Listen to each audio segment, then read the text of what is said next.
Hi, everyone, and welcome to a very, very special Chameleon Think Ahead event. Today, we are very lucky to have three incredible guests who will discuss how product managers and marketers will use experimentation to drive product led growth. Before we jump in, I wanted to share a couple of housekeeping items with you. As always, this session is going to be recorded. So if you have to jump off, no worries, we are going to share the recording with you afterwards. We want this session to be interactive.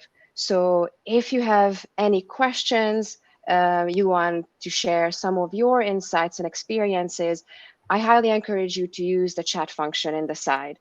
We have our amazing guests as well as a number of members on the Chameleon team ready to answer your questions. So don't hesitate to ask away. Here is a quick look at our agenda for today. We are going to start with introductions.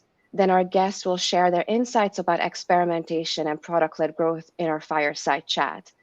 At the end of each speaker's part, we are going to have a quick Q&A session. So get ready with those questions. Then we are going to transition into Chameleon's story of becoming product-led, and then we will end with a look at Chameleon's roadmap. So without further ado, I'm so pleased to introduce our guests today. We have Leah Tharin, Head of Product and Advisor at Jua. We have Francis. Oh, sorry. Thank you for having me. It's a great pleasure to have you. Thank you. We have Franciska Dethlefsen, who is the Head of Growth Marketing at Amplitude. And we have Bhavik Patel, who is the founder and lead product strategist at Causal. And of course, we have people on the Chameleon side. You're going to be hearing from Colin Kroll, Senior Director in North America, Frederic Ditodaro, our Chief Product Officer, and of course from myself, and my name is Alexandra Matheny, and I'm the Director of Product Marketing here at Chameleon. And so with that, let's kick off our fireside chat. Yeah, I'm super excited to have all the guests here and to dive into this conversation. I'd love to start with you, Leah. And before we kind of get into how product managers and marketers are using experimentation for PLG, maybe you could just back up a bit and share with us, why is PLG so hot today? What happened to make it, such a captivating topic? Yeah, I think there's a couple of factors to this. So like the very first step is like to define what product-led growth is. And I was mulling around this topic for quite some time in the sense of if you had to kind of condense it to one particular phrase, and this is also how I write about it in my material, it's about showing and not talking about value. And this seems to be one of the table stakes and one of the important things when we talk about customer markets and low B2B markets, in terms of where you have a lot of users, a lot of customers with a relatively low lifetime value. And one of the things that has been happening in the last couple of years and has now accelerated in the last 6 months is that it is incredibly easy to fake pretty much everything. Like it's easy to generate a marketing message. It's very easy to make the appearance that what you have is indeed the best thing in the world, because everybody like claims that, right? So you have sales getting more and more sophisticated to imitate that they're actually actual people if they automate their messages. You have marketing getting more and more slick. It's not that hard anymore to produce anything that looks at least professional. So that's the first part. And why does this have an influence in this? Because the name of the game right now is trust. You need to in some way create trust with the customers. That's the only way. This has been historically one of the reasons why people like us have developed specific behaviors. So for instance, in the past, we had banner ads, which had, I think historically when they started, they had a conversion rate of about 2%, which is everybody's dream. Like any method that gives you like 2% click rate would be insane. And what happened is that we started to notice that, they're not that good, or like what is being promised is actually not happening. So we started to develop banner blindness. And this is something that's happening to us right now as well. Like we have generative AI. It's very easy to set up a good page. Everything is just very easy to set up. So the reaction to this is that you start to acquire products different in markets that are becoming commoditized. So if you have a problem and you want to have a specific solution, now you have suddenly choice. 10 years ago, we did not have choice for product analytics, for instance, or like not at least that much. Now we have a lot of people. Franciska is here from Amplitude, and there's a lot of other players as well. And what this does is you need to kind of change the way that you acquire these products. And one very particular one is word of mouth. I go to people rather than Google just to see what's there. It's not about finding anything, it's about finding the right thing. And in regards to why is this so important, there's two factors to this. First of all, we have more choice for everything, as I said already, but also because of this now going slowly into B2B and even enterprise accounts in some ways, these customers and these clients are starting to behave like B2C customers. It used to be, so when I started to work in enterprises 10, 15 years ago, I had to use whatever they had as a software stack. That's just how it was, you know, like you had to kind of get along with what the tooling was. And even if you hated your life afterwards, that's just what it was. And nowadays, it's so much easier to maybe even you have your own personal budget. Like you can sign up for something and then you have the tool yourself. And now it's more about enabling and building tools for teams that then can be upscaled to the bigger size of the company if it's an enterprise and so forth. So And yeah, go ahead. The thing that has changed about this is that historically we always said like, okay, separate between the buyer and the user, but now these kind of things, they're starting to mesh with each other. And it's just, since there is so much choice, you need to differentiate yourself. And the only way to differentiate yourself in this market, as it turns out, is not just like what you offer as a core product, like the product itself. It is about how easy it is to onboard, how easy it is to configure, how easy it is to understand. And the entire support afterwards as well is becoming incredibly important. And this is why product-led growth is so important, because we are starting to measure all these different parts and understand that they become an actual part of the product. And the growth aspect of it is that we know that we can scale this to a size that is sustainable. And scaling means you put in some kind of effort and then you get scaled return out of it. And this is why this is so incredibly important, because if you don't measure, you assume. And if you assume, you're probably wrong. And this is just what we know. So this is why we put so much effort into measuring in these big data sets, because we can measure it. So we do know if we change something, whether 1 million people are adopting our products or only 1 million.2, right? So like the changes are now measurable.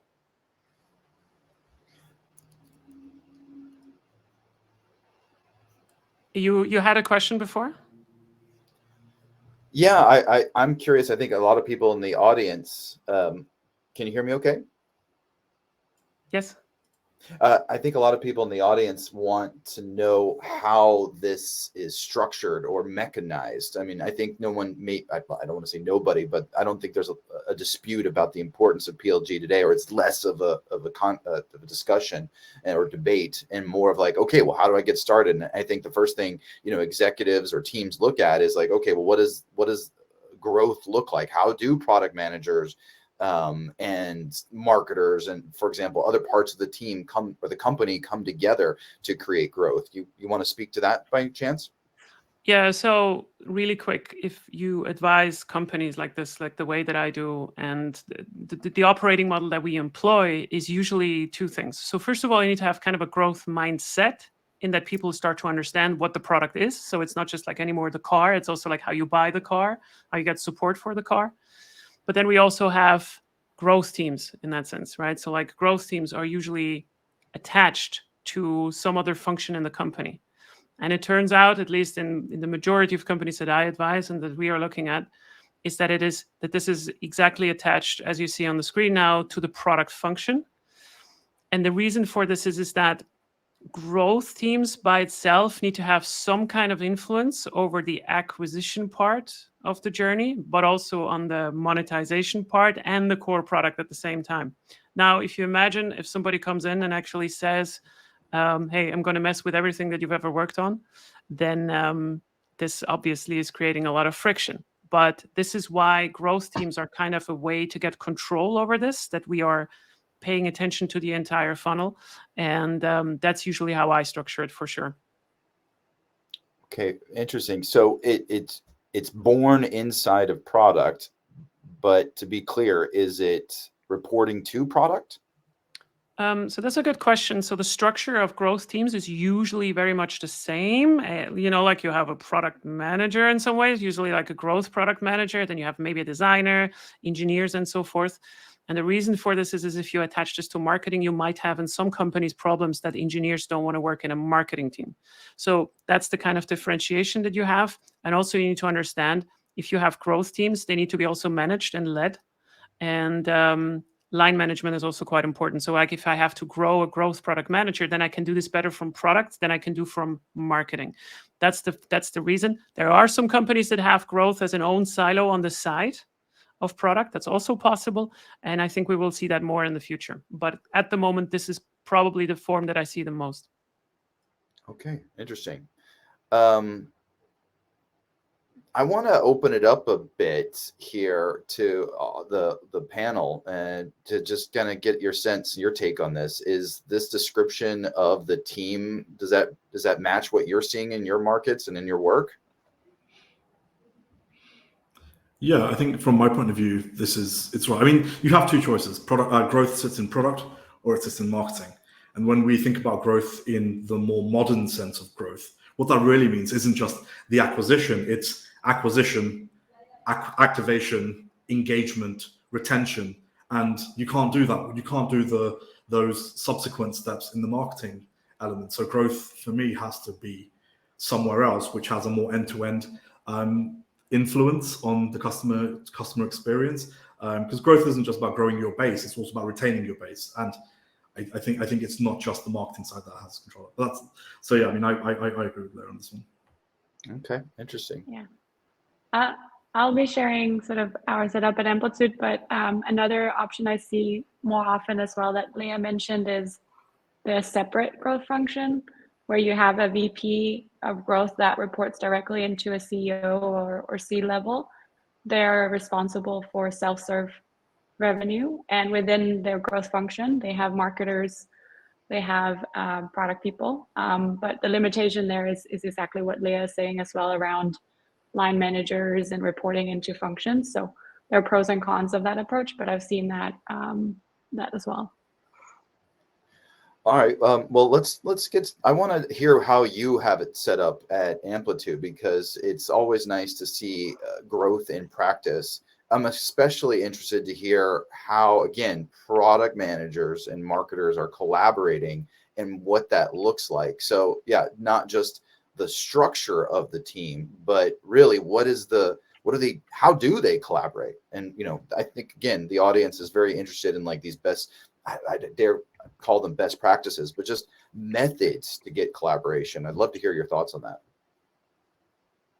Yeah, so at Amplitude, we have set it up in a more sort of collaborative, siloed way. So I head up the growth marketing team as an example, and I report into our marketing org, and then I have a counterpart in product growth specifically, that reports into our CPO. And so we are two separate teams, but we collaborate really closely across the customer journey. And so within my team in growth marketing, we have an acquisition pod that focuses on driving users into the product. We have a retention team that focuses on activating and engaging and retaining users in the product. And then we have a monetization squad that focuses on driving upsell and cross-sell all on top of our product. And then on the product side, we have more or less the same structure. So currently we have an activation PM and we have a monetization PM. And those two work hand in hand with people on my team.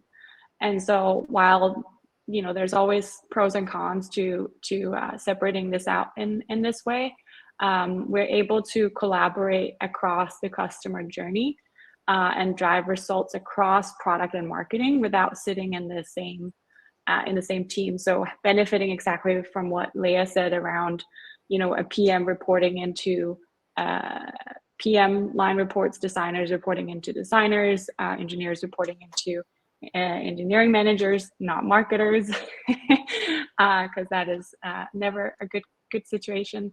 So that's kind of the setup we have at Amplitude. And so far, it's been working really well in terms of getting alignment across the board. I think the reason why it's working really well is because we're aligned around the same metrics across this customer journey as well. So I put some of the metrics here that we really care about, but as a team across growth marketing and product growth, we really care about getting more users into our product. So signing up for our free plan. We have a metric around relevant signups, which means any sign up who has been using a business domain signing up for Amplitude. And so both my team and the product growth team care about this. We have an acquisition side that drives users into the product through paid, organic, direct. But we have the product growth team that cares about making sure that the sign up and onboarding is easy, and we convert as many people who start the sign up end up creating an account. The other big thing for us is number of activated accounts. So again, huge cross-functional effort here, where my team is focused on the outer product experience, onboarding flows, one-to-many office hours or implementation programs, documentation, anything that helps a user sign up or get started with Amplitude. Amplitude is not a super easy tool to get started with. It requires engineers, it requires some implementation. And so giving users the right tools at this stage is extremely important. And then on the product growth side, they're working on creating an easy to use product and an easy to use onboarding flow that makes it easy for users to get started. So we come together around these metrics, and the same goes for monetization. So on my team, we both care about creating new self-serve customers, but we also care about sales pipeline. And so we're kind of like the interface with our sales teams, and product growth is really focused on driving self-serve revenue, but also driving hand raisers on top of our product. So again, we care about how many of our free customers convert to paid, either through self-serve or through the sales model and generating sales pipeline. So because we have these shared metrics across the customer journey, we are in lockstep in terms of roadmaps. We're building Q2 roadmaps right now. We're all aligned in terms of like what we need to improve. And so this keeps our teams close and working together. I think you should coin that phrase. What was it again? Collaborative silos? Yeah, it is siloed, right? Because we have product rituals, we have marketing rituals. In many ways, we're very far removed from each other. But because we have these shared metrics, and then we force the collaboration, we probably over communicate. We have, probably slightly more meetings than we would have if we were all sitting in the same team. But lots of weekly Tiger team meetings, right, to sort of get alignment across different teams. But so far it's working well, and because we have the metrics that are shared, I think that's really what's driving this forward. Well, I'd love to hear what everybody else thinks about your setup. One of just a question I have is that it often comes back down to like incentives. I mean, what can you speak first? You already jumped and answered a question I was going to ask, which is like, how often do you meet? And it sounds like you're meeting more often as collaborative silos than normal, which I think is really important to hear, like the mechanisms that you have to put in place. But then I want to ask, like, do you have any like incentives? What encourages the company to, or the teams, I should say, to like meet more often and align? Yeah, I think showing that we can help each other, right? So if we take some examples around our activation metric and the product wanting to improve how many users get activated on Amplitude on a weekly basis, the product is the main vehicle, right? It's the thing that's going to help us drive adoption. But you want to have emails to support that journey. You want to have documentation. You want to give users the ability to ask and get questions answered. And so, we're going to be there to help them succeed with the product. And so, product comes to us with like requests, like, can we try this? Oftentimes my team is kind of like a little bit of a test bed where we're like, okay, let's try to like manufacture something with like a in product pop-up and an email and see, can we drive a certain behavior? Like if we send users to a feature and tell them how to use it, will they adopt it? Yes, they will. Cool. That's awesome. Let's invest further and build product to support that motion as well. So we find ways to show value to each other, and we can't live without product, and product can't live without marketing. And so we have this healthy relationship in that way. Leah, Bob, how does this experience sound to you? Again, like, is this an anomaly, or is this what we often see in the market, or is that how companies are set up today? Everything absolutely 100% correct. I think there's one thing that I would like to highlight, and this is Franciska mentioned that the revenue is split, right? So like in a sense, in terms of reporting, so you look at self-serve revenue, and then you maybe have the classical sales revenue. This is quite important, because if you have an imbalance, which you usually have like this 80-20 kind of split, then it might seem like, like one silo or is doing better than the other and so forth. But this is kind of indicative also how you do the work in the end. As she said, I think, we have to kind of validate through the growth teams what works, and then the product teams is kind of building it. However, I would also say that you can actually leverage what you learn in your down segment from the many, many users that you have. Use it to improve the product, like on the UX side, for instance. I mean, as last time I heard, it's people that are using the product still in enterprise and TC at the same time. So you can actually connect what you don't have in the other segments, because if you're selling to enterprise, maybe you don't, you cannot test your assumptions to millions of users, but you have this qualitative side of getting a really direct feedback on like, how does this tool actually is getting used in a bigger area. So this entire cross collaboration should be naturally enforced. That's a phrase that I'm gonna coin. And you can do this usually through the incentives, right? So like for sales, it's important that they're not just incentivized on closing deals, but that they get money on the expansion, because it turns out that some of your clients that are onboarded on the very bottom, right? They're very small, they start to grow. And then suddenly you have something that has been onboarded by the growth teams is growing into an enterprise account over the years. So there is more happening there than just like B2C versus enterprise sales.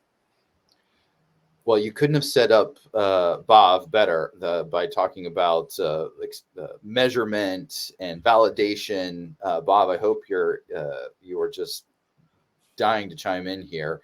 It sounds like what it ultimately comes down to is you have to put together the team that makes sense for your company, or the structure that makes sense for your company at that time. So sadly, we go back to that, answer. It depends on your company and where you're at, but it's nice to see, growth being organized maybe in a mature way at a company that's wholeheartedly adopted PLG, as Leah, you described.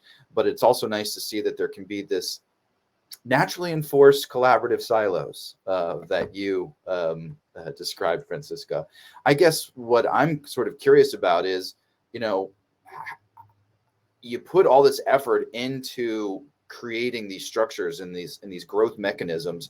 How do you go about getting the ROI back? And from what I understand, Bob, that comes down to like, what something Leah and Franciska mentioned, which is like, you've got to measure everything, and you've particularly like downstream too. So I'm just curious, what are your thoughts on like getting ROI back from putting together these growth teams, and again, answering that question, how do product managers and marketers come together using experimentation?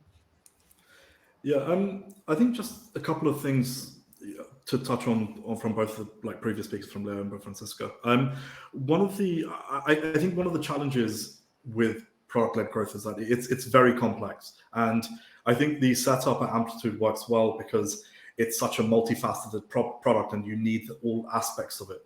But I think the other thing to keep in mind is that not every company is probably going to be set up for having a growth team and a product team that works hand in hand. I used to work at Gusto, which is a mailbox subscription service, and actually our product teams were made up of marketers and product managers, all kind of like in one in one space. And I think the problem with, like, when you start to get when you've got overly complex problems, introducing more people into it is a bit like trying to put a fire out with petrol, right? It's not the easiest thing to do, and I think that approach isn't always the best one. And just one on what Leah was talking about earlier around the importance of product-led growth. I think one of the reasons we've arrived in this situation where product-led growth is so important, and there's a reason for this because it segues onto what I'm talking about, is that the cost of marketing, the cost of acquisition has gone up exponentially. I think like 10 years ago, advertising on Google AdWords was,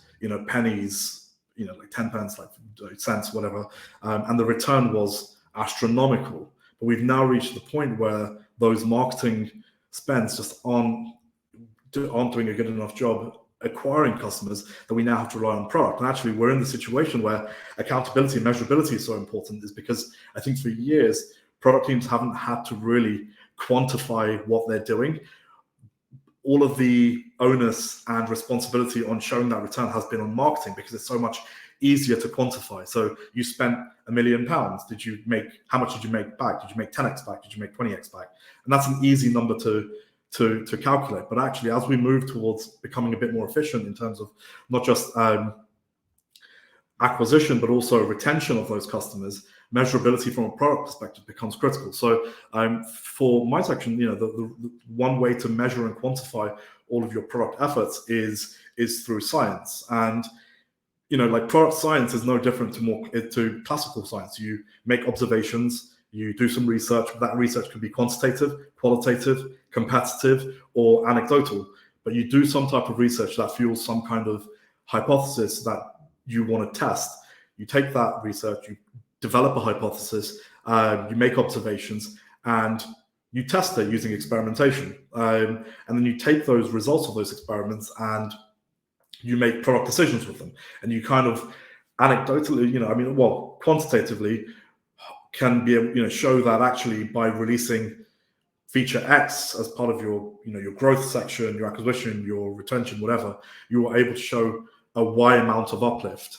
And so you've got your product science, which is now the new kind of modern day Google AdWords, if you will, where you've got your experimentation, you've got your amplitudes, you've got your your chameleons, whatever platform you're using to measure product development. But it's I think we're only here now because there is more responsibility on product teams to be able to show return. I think if we were still operating in a world where we could blast marketing spend at the problem, I think we still would be. We're just not in that world anymore. I think companies are having to tighten their budgets and become more efficient with how they spend it. So you've got your product science, but why is it important? I think I touched on it. It's really around accountability and quantifying the return on investment that product leaders are making.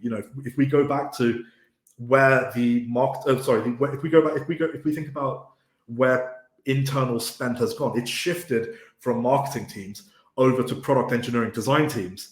When you've now got product leaders who have hundreds and thousands, maybe even the millions of pounds to spend on product development, research, design, engineering. You need to be able to prove that ROI. So the science now becomes more critical. And I think this is where companies like Kameleoon, Amplitude, whoever are investing so much in developing these more sophisticated platforms than the one that everyone used to have and talk about. I won't talk about it here, but this movement towards more like event-based tracking to be able to quantify every single action a user has taken in the hope of, being able to prove the value. But I think one thing that product folks often forget is that in order to prove that value, you have to understand, does increasing this metric by X amount show us a return on the thing we care about? So there's the things we care about, which are your product metrics. Then there's the things we really care about, which are your North Star metrics. But then there's the thing we really, really care about, which is revenue. And ultimately, you need to be able to bridge that gap between revenue and product-led growth, or product, whatever it might be. And here you have frameworks. I think Amplitude has created multiple frameworks on this. I think the whole North Star metric framework has been created and built, and most of the playbooks we all use come straight out of the Amplitude product on the website. And John Cutler has been writing about this for years. But by having proper frameworks to measure what you're doing, you're in a better position to really go back to that initial question, which is quantifying the return that product teams are now suddenly seeing in their domains, in engineering, product managers, in designers and analysts. So I think having the science, the art, which is product management. I think product management is an art, and you're coupling it with the science, you're in a better position to be able to like really quantify what you're doing and be able to show the value and of the work that product managers like Leah and growth managers like Franciska are actually doing. I think without that final piece, you're not, you're just throwing stuff at the wall and hoping something sticks. I think the classical product development is, does it solve a problem? Like when you develop product, does it solve a problem? Is the code bug free? Is it relevant for users? And then one more I would add to it is it measurable by design? So I'll leave everyone with that kind of thought. It's like, is what you're doing measurable by design?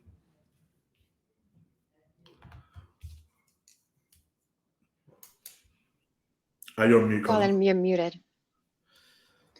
I think it's a really interesting point, particularly just taking a pause and reminding yourself, if you're moving on towards this journey, that you have to always keep ROI in mind. You can't just say, oh, because we're going to be product led, that you can ignore the ROI that comes from that. So yeah, really, really appreciate that. Leah, Franciska, thoughts on what Bob shared?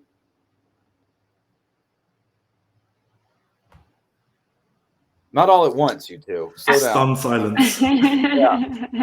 I mean, I agree with all of it. I one thing that stuck with me, because I'm a marketer, is that wild spend and just dumping money into paid, for example, is not going to work anymore. It's not a time for crazy spend anyhow. And so, what are other ways that we can move the needle?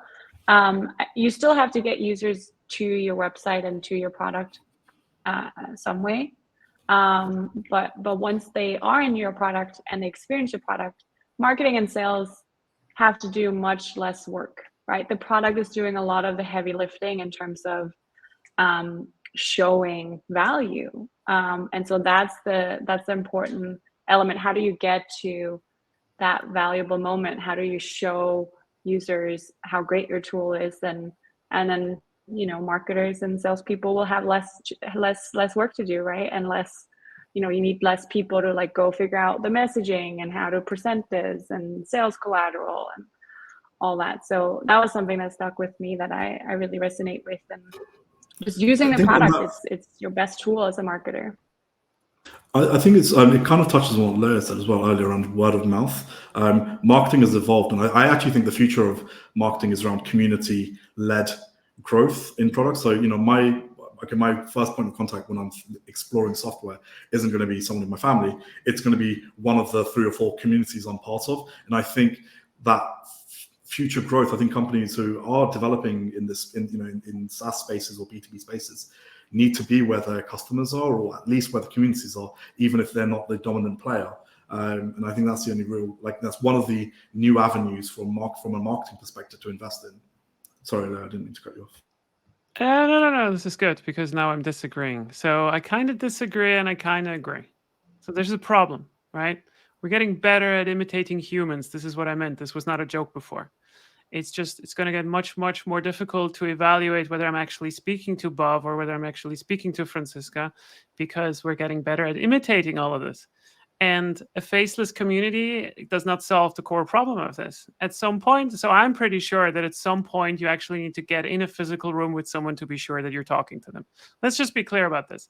So if we talk about word of mouth, because the space of like what is trust and who you actually trust to make any decisions is actually getting narrow. And what it does, this is my hypothesis, this is the hot hypothesis of Leah today, is that this will actually push us more into actual in-person meetings again, or technology that actually verifies that who I'm talking to is actually the correct person. And this is how buying decisions are being driven again. I kind of agree with you that through community, but this is also why I'm betting so much on my personal brand. It's just, you can take my stuff, you can copy it, you can post it on LinkedIn, but it doesn't do anything because the brand is not behind it. right? So I'm kind of disagreeing with you, just to up the antes here a little bit, but I kind of also agree with you. It's going to be about human connection in some sense. I mean, And yeah, go ahead. I think you are right. I mean, look, there is a risk with communities that you might have infiltration, not just by AI, right? But you might have like sneaky salespeople who sneak into your communities and try to be a member of the community. But as I'm a community organizer. I run a nearly 3,500, 4,000 person community, which I've been very strict about vetting. And I think there is a responsibility on people who manage those communities to do it properly. And I think the major communities are generally quite well vetted. But I do agree there is this risk around like, who am I talking to? Is it some type of chatbot? Is it a genuine member of the community? But I think there is safety in numbers. I genuinely think there is safety. And this is coming from someone who hates humans. I think there is safety in numbers. Well, to get away from the tactics of generating word of mouth or awareness or getting back to that top of the funnel, I want to also kind of highlight that everything we've talked about here today, it doesn't happen overnight. And I'm curious, just briefly, Alexandra, Leah, Bob, tell us if I'm wrong here, but in our experience, Kameleoon's move from being, marketing led to product led has taken months and months, if not years, to get set up. And I'm just kind of curious, is that also the timeline that companies should expect, or can you click your fingers and become product led overnight? So if it's okay, I go first. So Leah has always like this pressure to speak, like I don't want to lose a thought. So I think the stance of me and, for instance, also Elena is that this is going to take a year, probably. But the question is always like, so what do you think is going to happen in a year? So, and where from? So let's say you talk about the classical sales-led company, or a company that has acquiring users or that is relatively fresh, but that does it predominantly early on with sales because they want to generate interest and so forth. If you implement something, and let's say you want to look at, okay, when does this have the first meaningful interaction with my revenue, the money that I have in the bank? I would say a year is realistic. It could be a year. A year is an awfully long time. So the way that we usually structure this is we're trying to get certain things right. So in case it does fail, that you can still fall back on the stuff that you actually implemented that make always sense in all the segments. And that is data. The very first exercise that I do with all my advising clients, that I also do in my company when I actually start to, incentivize the teams on customer success, is trying to figure out what is customer success for you. You would not believe how complex this discussion is if you want to just define what is a signal that the customer can send us that we can track, that means just for the very first time that they're successful. And it's like getting this alignment from everybody that they actually agree. And you need to be specific. It's not just about, oh, they love our product. Yeah, okay. So what does that mean? Is it 2,000 messages in 30 days? Is it downloading a specific document? Is it recommending the product to someone else and so forth? So these signals need to be defined. You need to look for them, and then you need to track them. And the nasty thing about data is if you have not tracked it for half a year, then you probably don't have enough data to make any inference of any kind from your historical data. So this is why I'm saying usually top of the line revenue impact, probably up to a year. Let's just be realistic. But you can do much, much more beforehand. But I think the first thing that you need to get in order is data in any case. Yeah. I want, Franciska, for the sake of time, because I really want to pivot over to the story of how long it took Kameleoon and how we got into it. But I'd love to hear from you, Bob, Franciska, whether our story resonates, especially with yours at Amplitude, as we move forward. So with that, I want to turn it over to you, Alexandra, to sort of share with us how did we go about it? Because I think it's important that we're honest and transparent about the process. Yes, absolutely. And I can only reiterate, for starters, how much it's been a pleasure to hear from Leah and from Franciska and Bob about their experiences and insights, because our story of pivoting into PLG at Kameleoon is very much in parallel with what they've been seeing, and we have been learning from their stories. And about a year ago, our organization operated in a very different way than it is today. So yes, we are looking at a year-long period of change and transition here.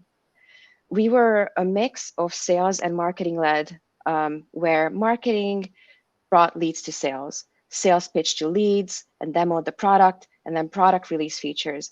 But we were not aligned in our goals, and we had very little transparency into each other's measures of success. So that metric is what Leah was referring to us to as the customer success metric. And when we were starting to identify the challenges that this is posing, Colin had this remark that I wanted to share today in this call, because I think we can all learn from this. Yeah, for me, it's like I hear this on almost like 9 out of 10 calls that I have with different customers or prospects is this lack of visibility. Like there's some very visible or invisible wall inside your company where one part of the company just handles the acquisition, and then once the prospect has been acquired as a customer, they're just handed off to this other part of the company, and you never see them again. And this is, I think, something that we struggled with here at Kameleoon. And it's something that I know that we wanted to sort of tear down the wall to make sure that it wasn't the case that I spent so much time finding a customer, nurturing the customer, and then handing them off to somebody that I never talked to ever again, and never knowing how successful they are. That's the last thing you can do if you want to be product led. And we needed to change. We knew that. We wanted to improve our long-term strategy, acquire better leads, retain our users for longer. But we had very little to go off of. What we knew, though, is this hypothesis that the number of integrations that a user has is going to positively correlate to their retention rate. So the more integrations our users are using, the more likely they are going to stick around. But of course, this was just an educated guess, a hunch, but we are an experimentation company, so obviously that's just not going to cut it. So we wanted to prove this hypothesis. And we did that by implementing app usage tracking. And Fred, our CPO, was leading the charge on implementing our app usage tracking, which we started over a year ago. And so I wanted him to talk about his experience about doing this. Yeah, sure. So the timing was quite perfect because we had been dedicating significant effort and time to understanding, the factors that drive retention in our product. And by looking at our in-app usage tracking, we discovered that basically the most active users were the one who were leveraging, the greatest number of integrations. So, third-party tools to understand better our experiments and so on. So we decided to prioritize integrations in our product development efforts. And we chose also the number of data in and data out integrations as a critical key input metric to monitor our North Star metric. And so with that confirmation that indeed it's integrations, the number of integrations that is indicating who our good customers are, we started rallying around integrations as our first success metric. So over the summer of 2022, we centered organization-wide efforts around these integrations.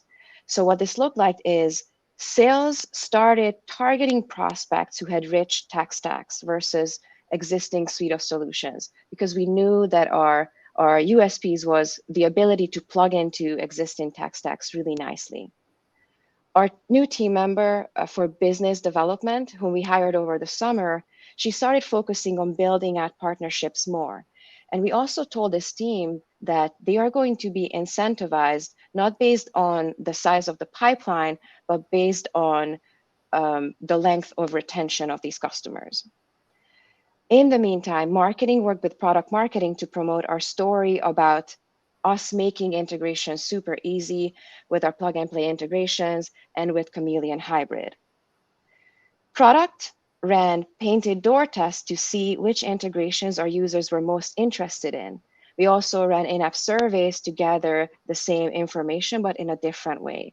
So this helped us vastly prioritize which partnerships and integrations we wanted to focus on first. And then customer success, who were nurturing existing customers who just joined the, our community, they started focusing their onboarding program a lot more around configurations for integrations. And so I mentioned my coworker Hodman here, who joined around the time when we started realigning ourselves around integrations. And in talking with her, she had the following to share, which I think Colin can summarize for us. Yeah, I mean, Hodman's been great to put together the connection that it's not just about going after any type of business. It's really trying to find the right business that's going to create the long-term effects that we're looking for. And like you said, Alexandra, I mean, that really came down to like making sure that they had a rich tech stack, and that if they had an important component in their tech stack, we had to make sure that Kameleoon was well integrated with it. So yeah, since Hodman's joined, it's been fantastic to see not only like a more formalization of our partnership, but just a much faster pace of bringing on integrations with these other tech companies. Because again, the richer we could and more deeply connected we could be with those companies, it meant it paid huge dividends for how our customers used Kameleoon. So that has been the past 6 months, and in that, it's a short time, I admit, in the grand scheme of things, but we've already seen the success of concentrating our efforts around one success metric. We've been seeing higher customer satisfaction rates, fewer clients in the red, and we have gotten higher post-onboarding survey results on the customer success end, which then takes us to our next step in our journey to product-led growth. So as a quick recap, here's our timeline. We were done with the table setting on an organizational level, and we were ready for the product team to be a lot more involved. And as Fred said earlier, we put place our tracking for our North Star and input metrics, and we reorganized our team for increased autonomy. Then we identified our next big goal, launching a free trial. Now, this was important for 2 reasons. One, because getting free trial users was going to widen our funnel and feed more into our North Star metric, which was us having more active campaigns running on a daily basis. And then 2, because we know that a free trial is the cornerstone of product-led growth. And so Fred, again, was leading the charge on getting everyone aligned behind product to put our new model to the test. Yeah. As we are getting ready to release our newest solution for feature experimentation at the end of the year, I really wanted our team to take this product to market using our new PLG model, because we are confident enough that this product, could sell itself and would be a successful growth lever for the company. So at the end of the year, we basically decided that the whole organization would support the launch of this free trial in Q1 this year. And so what that meant is that we ended up becoming a lot more intentional about sharing the funnel this time. We stopped operating separately, and we stopped playing hot potatoes with leads, right? Like, now you have them, now you don't. We put an end to that. And leading up to the launch of the free trial, our team worked very closely together, and product was leading the charge. Product defined the scope of our free trial, its parameters, the features it included, and how we wanted to speak about its benefits, and also how we scored our product qualified leads. And for this, we obviously relied heavily on our app usage metrics, and we benchmark engagement from our feature management solution users. But of course, this didn't mean that we stripped away power from the rest of the organization. Product was still leading the charge, but marketing and sales were very much owning other parts of the funnel. And that's what we are showing here in this graphic. In fact, Olivia, who is our marketing and partnerships manager, shared this following feedback after we started getting ourselves aligned for the free trial as well. Colin, would you speak? Yeah, I mean, she says it perfectly. So I have the honor of representing her. But again, I think it's fantastic when marketing can come on board, and it goes from being this spray and pray approach, which I think a lot of companies take and can no longer afford in today's like economic climate, to something that's more, as she says, like precise. I think it was just a wonderful sort of, pivot for us as a company. And also just to like highlight what she's doing now is that the lessons learned from like how we went about adapting our message for targeting customers that had, rich tech stacks, to one where now it's something that we can now use for like all the future campaigns as well. So again, just being more aware of like what drives growth and then how to put that into your messaging it seems common sense, but it definitely takes a commitment to doing it. And, we're on the right path. And so if we look at our acquisition model post Q2 2022, we see a lot more overlapping between marketing, sales, product, and customer success. Marketing and sales are still helping us with ushering leads into a free trial funnel. And that's exactly what Franciska was saying too. But really the onus of driving monetization, acquisition, and retention, it lies on the product primarily. So in our free trial, just to get more specific about what that means, we are using in-app onboarding and nurturing messages to drive adoption. But marketing is also helping us with sending out a welcome email flow. I also mentioned that we have a product qualified lead score that we are calculating based on usage. And we hand that over to sales and customer success to interpret and inform their nurturing conversations later. And finally, my remark about this process is that we didn't really set out with a specific goal to create this center of excellence for growth. But we still ended up naturally coming together to create something very similar to that.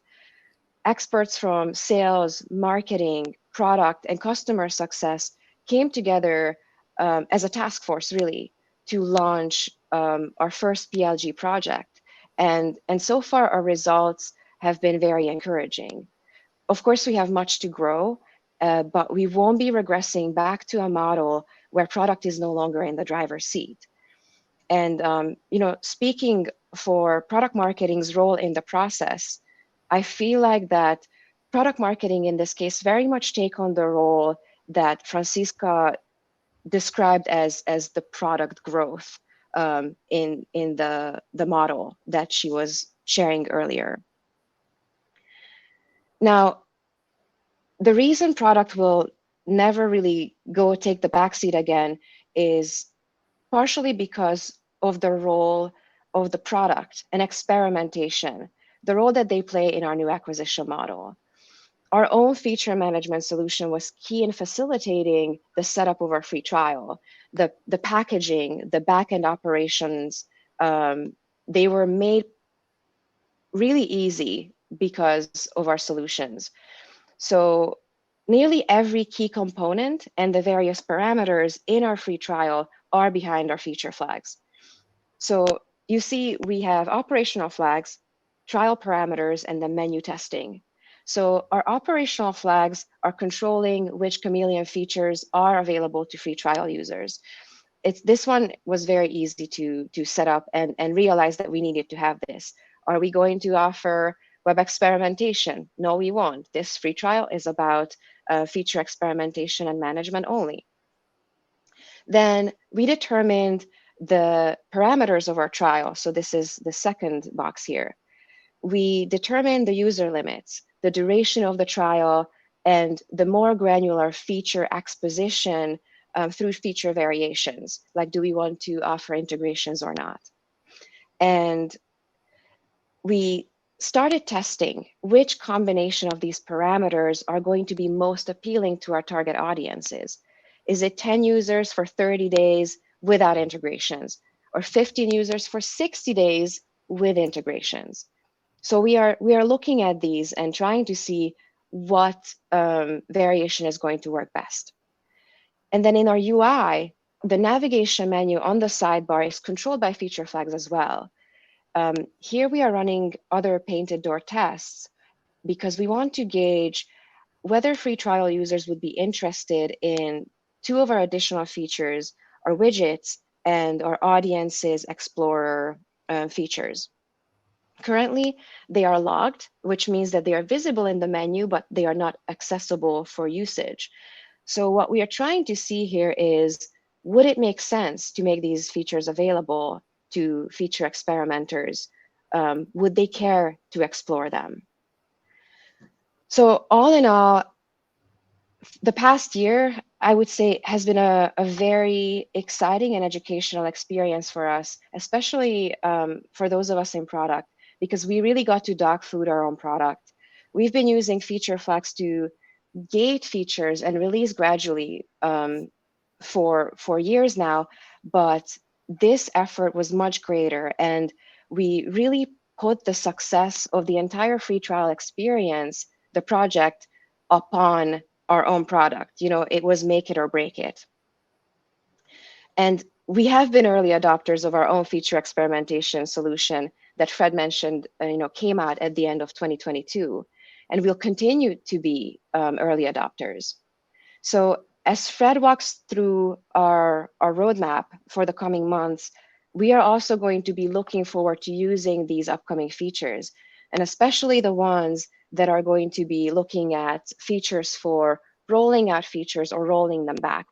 But I'm not going to steal Fred's thunder.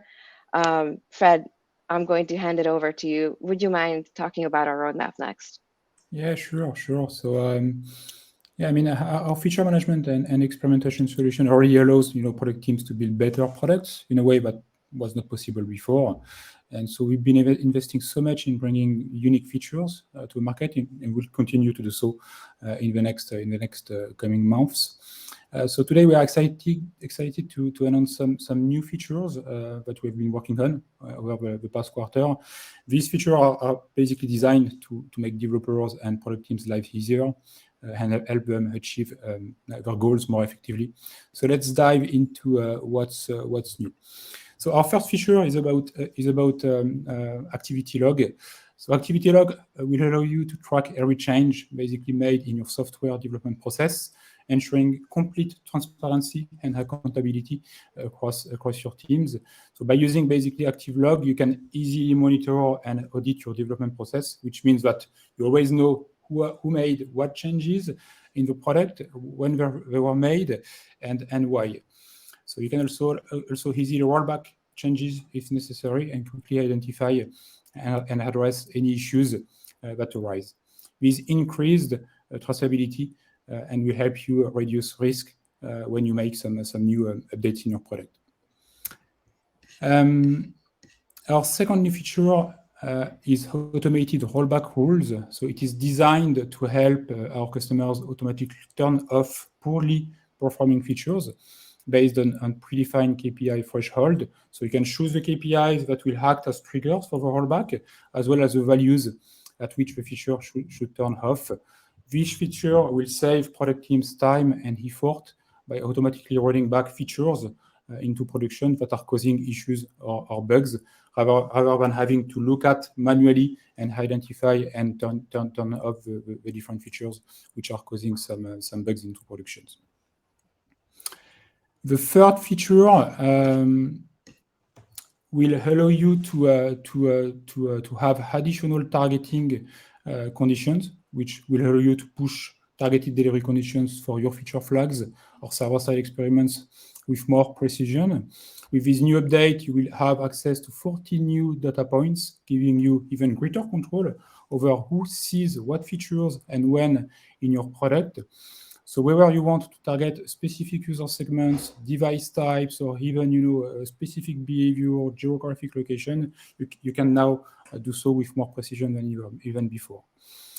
The fourth feature is about cross-experiment analysis. So this powerful feature allows you to analyze the impact basically of multiple campaigns on your visitor behavior, giving you deeper insights and transparency in your data analysis. You can filter and break down by campaign and variation to make informed decisions based on the combination of campaigns visitors have been subject to on your website. Last but not least, so raw export will be coming soon as well in our product, and will allow you to export raw data from any experiment to analyze it with your own tools, whether you want to use Tableau, Looker, Power BI, or any other tool you have. You will be able to export all your data with a single click from the reporting page of any experiment. And finally, we are excited also to announce that Kameleoon will soon offer seamless integration with leading data warehouse providers such as Snowflake, Amazon Redshift, BigQuery, and Databricks. With this new feature, you can plug Kameleoon's powerful stat engine into your existing data warehouse, enabling you to conduct more sophisticated experiments and analyze the results with greater precision and granularity. So this integration will bring a new level of flexibility and insights to your experimentation program. So that's all we wanted to share with you today. So we hope you will be excited about these new features as we are. Most of the features announced today will be rolling out in the next quarter. So keep an eye out for the next updates. Yeah, thanks, Fred. Wow, I love the integrations. Again, speaking back to that original story, the ability to like integrate into your data warehouse. Music to my ears. Thank you very much. I think the key thing, just to wrap up here, is again the power of using our own product was so impressive that, and again, like you said, Alexandra, the cornerstone of product-led growth is providing a free trial. I mean, I think it's where we should, pivot and just announce, like, when do we release what are the next steps here?